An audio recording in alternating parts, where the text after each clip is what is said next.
अस्सलामुअलैकुम बच्चों, मेरा नाम है मिस्टर ख्वारिज़मी। क्या आप मुझे जानते हैं? मैं 9th सेंचुरी का मुस्लिम मैथमेटिशियन हूँ। मुझे फादर ऑफ अलजेब्रा भी कहा जाता है और कुछ लोग मुझे ग्रैंडफादर ऑफ कंप्यूटर साइंस के नाम से भी जानते हैं। तो चले फिर हम अपनी क्लास शुरू करते हैं। फर्स्ट पार्ट के एंड पे मैंने आपको एक असाइनमेंट दी थी। उम्मीद है आप लोगों ने उसको सॉल्व करने की कोशिश की होगी। चलिए अब उसके करेक्ट आंसर्स देखते हैं ताकि आप अपने आंसर से उनको मैच कर लें। Number 1, set of multiple of 8 एक वेल डिफाइंड सेट है क्योंकि इसके सेट वेल डिफाइंड भी होते हैं और डिस्टिंक्ट भी।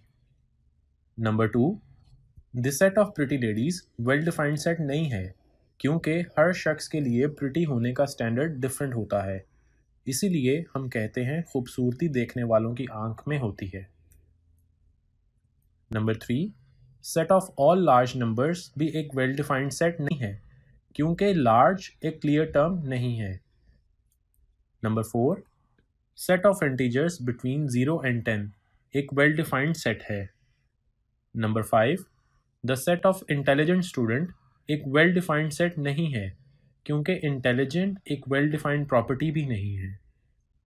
अब हम कुछ टेक्स्ट बुक से एग्जाम्पल्स देखते हैं। चलिए देखते हैं नीचे दिए गए सेट के एलिमेंट्स को कैसे लिखा जा सकता है। जैसा कि ये सेट A है तो इसके एलिमेंट्स को हम इस तरह लिखेंगे। सेट B के एलिमेंट्स को इस तरह रिप्रेजेंट किया जाएगा और सेट C के एलिमेंट्स को इस तरह। अब दूसरी मिसाल में हमने देखना ये है क्या ये सेट है कि नहीं, और अगर है या नहीं तो इसकी रीज़न क्या होगी। नीचे दिए गए सेट्स में से A, C और F सेट्स हैं क्योंकि इनके ऑब्जेक्ट्स डिस्टिंक्ट और वेल डिफाइंड हैं, जबकि B और D सेट नहीं हैं क्योंकि इसके ऑब्जेक्ट डिस्टिंक्ट नहीं हैं, यानी कि इनमें एक ऑब्जेक्ट 2 टाइम्स आया है। और E के ऑब्जेक्ट्स क्योंकि वेल डिफाइंड नहीं हैं इसलिए ये सेट भी नहीं है। 1.1.2 डिस्क्राइबिंग अ सेट। अब हम देखते हैं कि एक सेट को कैसे डिस्क्राइब किया जा सकता है। सेट को रिप्रेजेंट करने के दो तरीके हैं, एक है रोस्टर या टेबुलर फॉर्म और दूसरा है डिस्क्रिप्टिव फॉर्म।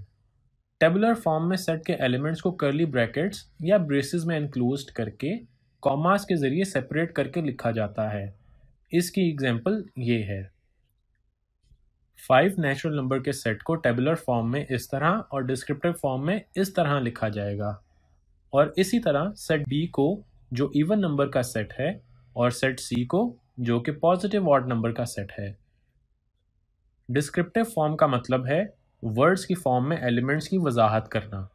अब हम टेबुलर फॉर्म की एग्जांपल्स को ही डिस्क्रिप्टिव फॉर्म में लिखेंगे। जैसा कि सेट A पहले 5 नेचुरल नंबर्स का सेट, और इसी तरह सेट B और सेट C की डिस्क्रिप्टिव फॉर्म ये है। अब हम डिस्क्रिप्टिव फॉर्म की एक वर्कशीट देखते हैं। सेट A जो कि इंग्लिश अल्फ़ाबेट्स के वॉवल्स का सेट है, उसको टेबुलर फॉर्म में इस तरह और डिस्क्रिप्टिव फॉर्म में यूं लिखा जाएगा। इसी तरह सेट B जो कि 11 के इक्वल या उससे कम ऑड नेचुरल नंबर्स का सेट है, उसको दोनों तरीकों से यूं रिप्रेजेंट करेंगे। और इसी तरह बाकी सेट्स की टेबुलर और डिस्क्रिप्टिव फॉर्म्स ये हैं। इम्पॉर्टेंट पॉइंट्स, अहम नुकात। नंबर 1, टेबुलर या रोस्टर फॉर्म में सेट का एक एलिमेंट एक मर्तबा ही आता है और यही इसका कन्वेंशनल तरीका है। मिसाल के तौर पर सेट A कॉफ़ी के हरूफ का सेट है तो इसको हम टेबुलर फॉर्म में इस तरह लिखेंगे। ये दोनों सेट रॉन्ग हैं। नंबर 2, टेबुलर फॉर्म में सेट को किसी भी ऑर्डर से लिखा जा सकता है, जैसा कि इस सेट के एलिमेंट्स को bracket open 2, 3, 4 bracket close, bracket open 2, 4, 3 bracket close, या ब्रैकेट ओपन 4, 3, 2 ब्रैकेट क्लोज लिख सकते हैं। ये सब एक ही सेट को रिप्रेजेंट करते हैं।